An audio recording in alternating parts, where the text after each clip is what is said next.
Hello guys, this is Nick from nickmavromatisproductions and welcome to my new series on how to get a huge snare. Now this first episode I want to quote Taylor Larson, who sometimes said that you can have a recording where everything sounds good but the snare sounds bad and it ruins everything. It just makes it sound like it's a bad mix, and you can have a recording where everything else sounds bad but the snare sounds good, and you can say that it's still a good recording. So with that said, I think you all know how important the snare is to a metal or rock mix. So be sure to subscribe now, because I'm gonna get in a lot of depth behind those secrets in this series, and I'm gonna upload videos each week. So be also sure to hit that bell button in order for you to get notified when I upload the next episodes, and let's go see those secrets. So in this kind of tutorial videos, most people go straight into mixing a snare and they do not go through the procedure that is gonna make you sure that your snare is gonna sound awesome and huge into the mix. So there are things that you have to do before go into mixing, and we're gonna see those things right now because most people do not cover those stuff. And in this video I want to focus mostly on layering. I guess most of you already know what layering is, but there may be people who don't know what layering is. So layering is when we have our main source, our main snare, and then you're using other samples to either trigger your main snare or enhance it if it is programmed. So you're using multiple samples for what in the end sounds as one snare, and this of course makes it sound fatter and more rich and all those kind of stuff. But how to properly layer your snare in order to get the best of it, the best that you can before you go into mixing it, because sometimes you might have a source that you think it's good and you go with it into mixing and it doesn't end up sounding as huge as you wanted it, and you end up thinking that you mixed it wrong, while the mistake could be on the layering procedure and when you chose the samples for your snare. So let's go see this right away. So this is the mix for today's tutorial. Let's take a listen to the drums.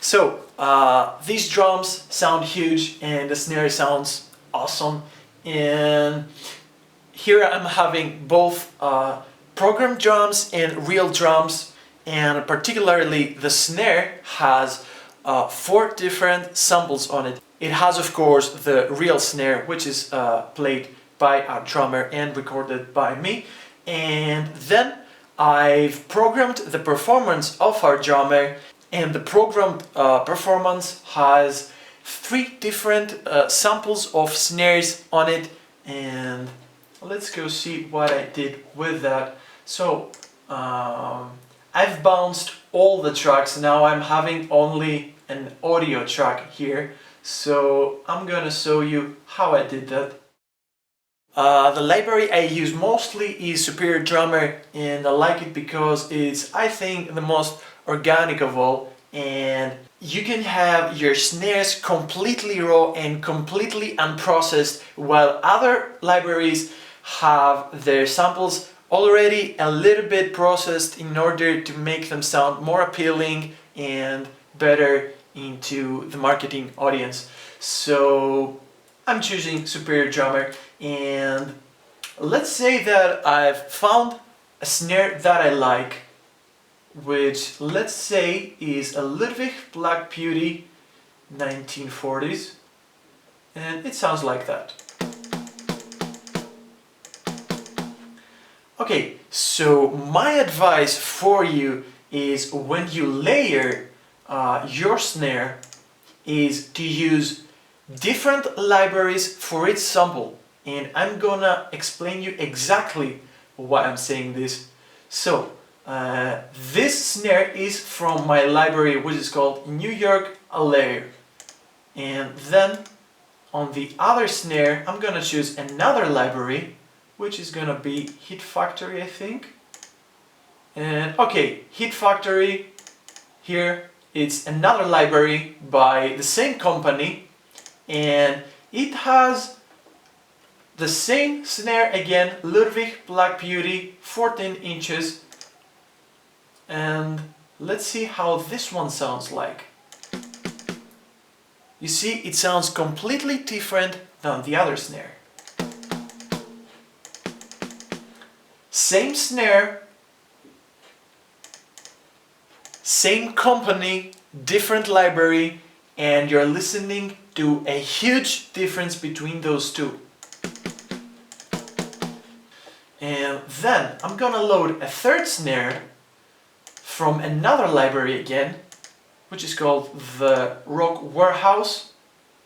And let's go to the snares, and I'm gonna choose again a 14-inch Ludwig Black Beauty, yeah. Okay, so you see how this one sounds like, then this one, and then this one. They sound massively different, and they are the same snare from the same company. But what are the components, what are the elements that make three snares that are the same snare sound so vastly different? So those elements are probably that each library is recorded at a different studio by different engineers with different mics, different position techniques, different drummer hitting the set, and different room going into a different console, the room sounding so different, and the tuning is different in each snare, and even the temperature of the room at the time that you're recording is playing a huge role to the end-up result. And all those elements that I just explained, and even more, like the heads of the drum, also I didn't mention, very important. All those things are making the same snare sound so different, so different. Let's take a listen again to all the three snares. So, same snare, same company, such a different sound. So my advice is the following one. When you're layering drums, choose different library for each sample. And this might seem like something that is not that important to you, but you see that each library sounds so different, and it has so many different elements that one library has those elements and the other library doesn't have those. And when you combine all those libraries together, you're getting a sample that is so fun, and it doesn't miss all those elements that you would otherwise would be missing if you used samples from the same library. What would be even better from working with different libraries from the same company would be to use different VST instruments. And when you go from a VST instrument to another, the difference between the samples is even bigger. And for example, if I'm using Superior Drummer for one sample, it would be even better to not choose more samples from the same plugin, but as I've said, use another VST instrument. So I'm gonna open a new VST instrument with another drum library. And let's say that I'm using, I don't know, let's see what I have here. Yeah, okay, Abbey Road Modern Drums. It's a good library. So now let's take a listen to how a snare from a different VST instrument could be so different sounding.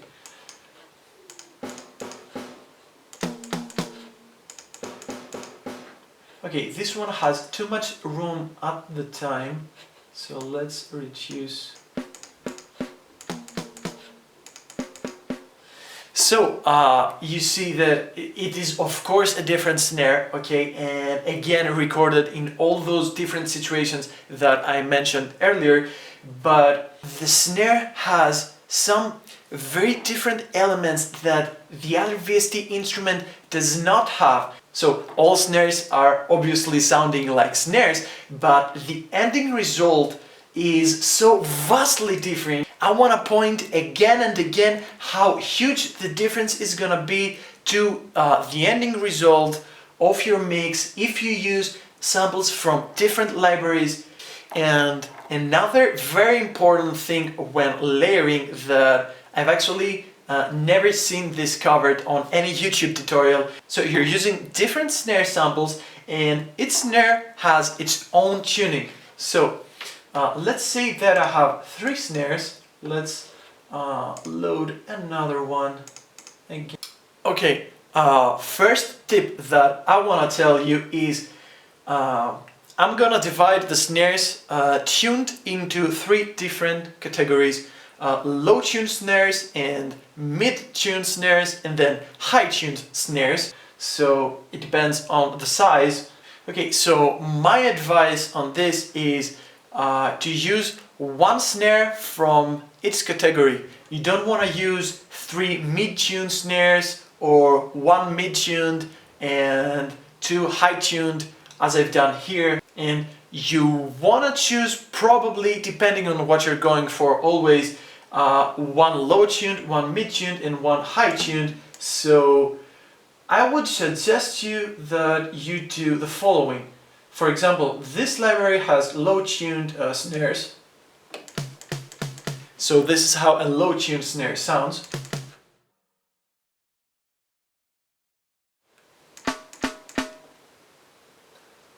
So for example, this one is smaller in size and it is also tuned high, so you can hear the difference. You would probably think that this snare would be suitable, I don't know, for reggae or something. But inside the mix and when layered, this snare, this high-tuned snare and this small snare can give a very nice character to your snare and make it sound distinctive. Let's say this one is a mid-tuned, then we chose our high-tuned and then the low-tuned. We want to make sure that the harmonics produced by all 3 snares are not dissonant. So if our snares do not have too many harmonics, you're gonna notice any problems when all 3 of them are played together. And by accident, those 3 happen to sound good together already in tuning. So let me go to some other samples and show you what I mean. Okay, so this sample with this one, I'm hearing that their harmonics are having very close intervals. Okay, now what I'm about to say is gonna be probably a little bit hard for you if you don't have enough experience and a very trained ear into hearing those differences, but you can try and listen to those differerences. You can start practicing this thing now because it's really important. So I'm hearing that those snares, their tuning is very close, but it could be a semitone or 2 semitones away, which is a very bad interval that you don't want to have between 2 of your samples. So this one here is tuned a little bit lower than this one. So if those were put together, they would cause a problem to your mix because their harmonics wouldn't match and it would be a lot more dirty than you would want it, and it would cause too much ringing problems. that you wouldn't be able to treat properly when mixing, so you need to solve this now. So what you need to do is try to match those frequencies, those harmonics with your ear. So you want to choose which one of those you want tuned higher. So I'm gonna choose which one I'll tune higher depending to which one of those two, this one or this one, sounds better in relation to this one. So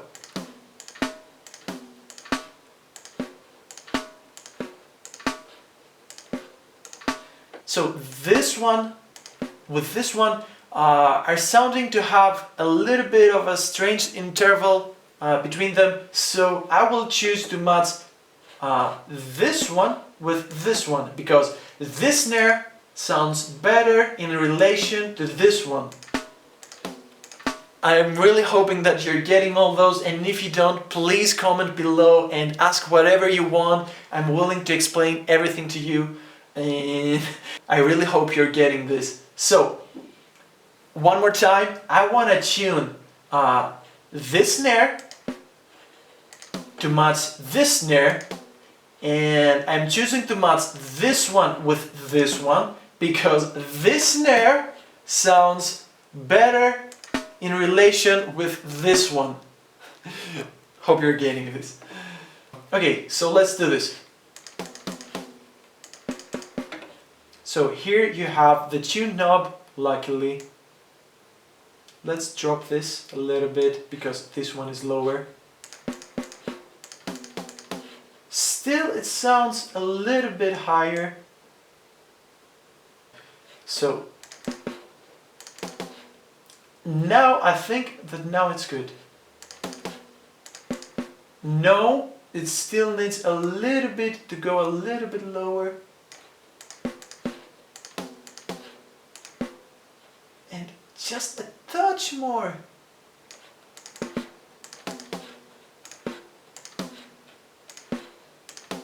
So of course they will never sound the same, but you want to match the, I don't know, the main harmonics, the fundamentals, I guess, the fundamental harmonics, which now sounding about the same. So let's check it before.